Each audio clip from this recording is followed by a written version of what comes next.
So today we want to talk about belts. A lot of times, your belts are going to go bad on your car.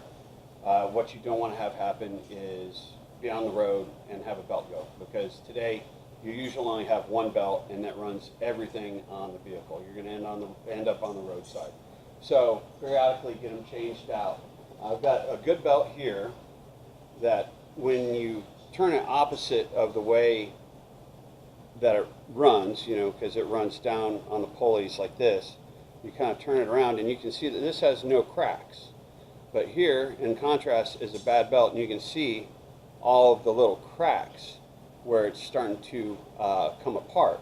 Well, this is a belt that's going to leave you on the roadside.